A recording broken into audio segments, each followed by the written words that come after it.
be with you and with your spirit. A reading from the Holy Gospel according to Luke. Glory to you, O Lord. While some people were speaking about how the temple was adorned with costly stones and votive offerings, Jesus said, "All that you see here, the days will come when there will not be left a stone upon another stone that will not be thrown down." Then they asked him, "Teacher, when will this happen? And what sign will there be when all these things are about to happen?" He answered, "See that you not be deceived, for many will come in my name, saying, 'I am he,' and the time has come. Do not follow them. When you hear of wars and insurrections, do not be terrified, for such things must happen first, but it will not immediately be the end." Then he said to them, "Nation will rise against nation, and kingdom against kingdom. There will be powerful earthquakes, famine, and plague. From place to place, an awesome sight and mighty signs will come from the sky." The Gospel of the Lord. Praise to you, Lord Jesus Christ.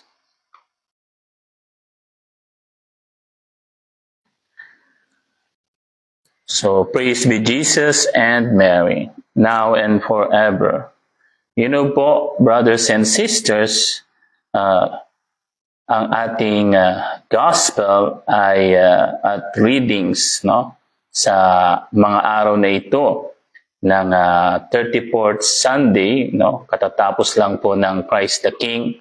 So, patapos na po yung ating liturgical season, kaya naman tungkol sa mga the end or katapusan ng mundo or katapusan ng lahat ang ating naririnig sa ating mga readings sa mga araw po na ito.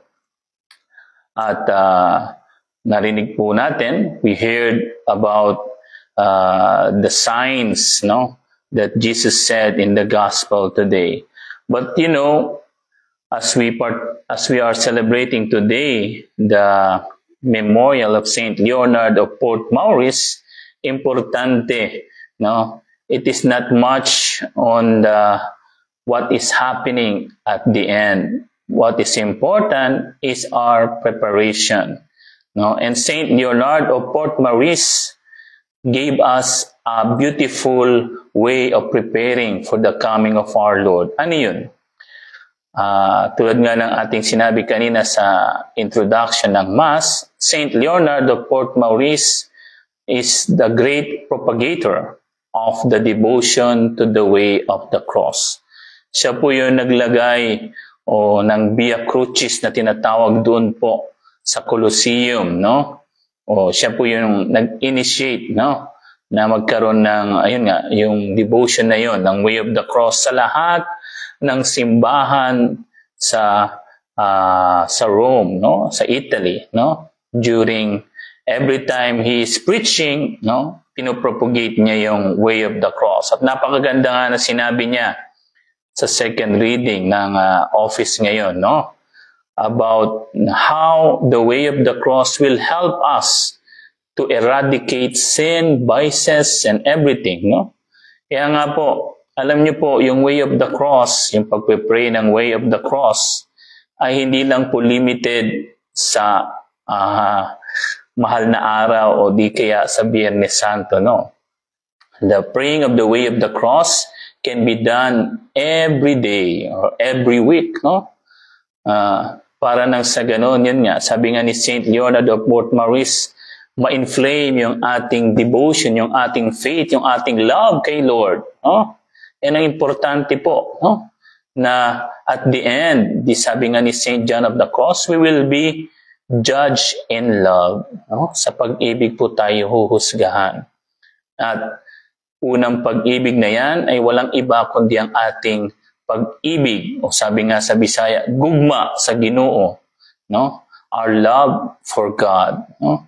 And there's no other instrument, no, that Saint Leonard is proposing to us than the meditation, the praying of the way of the cross. So sana po, katulad ni Saint Leonard, no, as we prepare Advent, the coming of Advent, this coming Sunday, no, let us be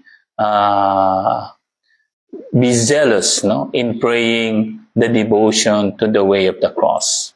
Praise be Jesus and Mary.